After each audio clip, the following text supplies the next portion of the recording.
안녕하십니까. JTV 저녁뉴스입니다.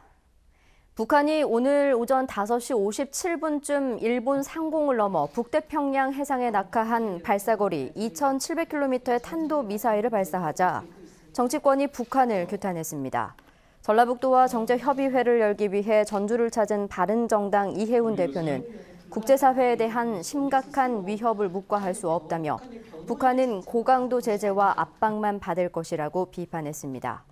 또 지난 26일에 발사된 탄도미사일을 방사포로 잘못 발표한 청와대와 국방부 안보에 구멍이 뚫렸다며 책임자 처벌을 촉구했습니다. 정부 예산안에 반영된 내년도 전부 국가 예산이 6조 715억 원으로 확정됐습니다. 이는 전라북도 요구액 7조 1,590억 원의 85% 수준입니다. 분야별로는 정부가 SOC 예산을 20% 축소한 상황에서 새만금 예산이 지난해보다 7.7% 늘어난 7,113억 원이 반영됐지만 국립지덕권 산림치유원과 동학농민혁명기념공원, 새만금 산업단지 임대용지 등의 사업비가 한 푼도 반영되지 않았습니다. 전라북도는 국회 심의 과정에서 4,500억 원 이상을 추가로 증액해 내년도 국가 예산으로 6조 5천억 원 이상을 확보할 계획입니다. JB금융지주가 지주회장과 광주은행장 자리를 분리하기로 했습니다. JB금융지주는 그동안 광주은행장을 겸직한 김한 회장이 회장으로 지주사 경영에 전념하기로 하고 신임 광주은행장에 송종욱 수석 부행장을 차기 행장으로 내정했습니다. 또 현재 전북은행을 이끌고 있는 임용택 전북은행장도 오는 2019년 3월까지 연임이 결정됐습니다. 다음 달 1일부터 사흘간 전주에서 열리는 2017 대한민국 독서대전에 참여 열기가 높아지고 있습니다.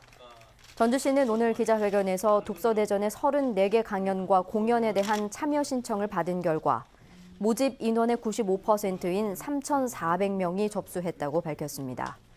전국 최대 독서축제인 이번 독서대전에서는 고은 시인 등 유명 작가의 강연과 글쓰기 강좌를 비롯해 전시와 체험, 학술 토론 등 280여 개 행사가 진행됩니다. 세계유산에 등록된 미륵사지 부근의 폐기물 매립장 건립이 추진되자 인근 주민들이 강하게 반발하고 있습니다. 한 폐기물 처리업체가 미륵사지로부터 2km가량 떨어진 익산시 삼기면의 일반 폐기물 매립장 건립을 추진하자 인근 주민들이 지하수와 토양 등의 환경 오염을 이유로 반대하고 있습니다. 또 미륵사지를 찾는 관광객들에게도 나쁜 인상을 심어줄 수 있다며 공동대책위를 구성해 서명운동을 펼치고 있습니다. 그러나 폐기물 처리업체는 차수막과 에어돔 등을 설치해 환경 문제를 해결할 수 있다며 맞서고 있습니다. 오늘 새벽 1시쯤 전주시 완산구 삼천동의 한 도로에 지름 4m, 깊이 2m 크기의 싱크홀이 발생했습니다. 당시 보행자나 지나가는 차량이 없어 별다른 사고는 발생하지 않았습니다. 경찰과 관할구청은 긴급 보수 작업을 벌이는 한편 정확한 원인을 조사하고 있습니다. 임실경찰서는 불법 도박을 한 혐의로 60살 김모 씨 등 4명을 불구속 입건했습니다. 동네 주민인 이들은 어제 오전 9시부터 약 3시간 동안 임실군 오수면에 있는 한 음식점 옆 가건물에서 1,200여만 원 상당의 판돈을 걸고 이른바 세븐포커 도박을 한 혐의를 받고 있습니다. 전북 지역은 내일 구름 많은 가운데 낮 최고 기온은 전주와 순창 23도 등 21도에서 24도의 분포로 오늘보다 4도가량 낮아져 선선한 가을 날씨를 보이겠습니다. 모레도 대체로 맑겠습니다. 전주기상지청은 당분간 고기압의 영향으로 맑은 날씨가 이어지겠지만 일교차가 10도가량 벌어지겠다며 건강관리에 유의할 것을 당부했습니다.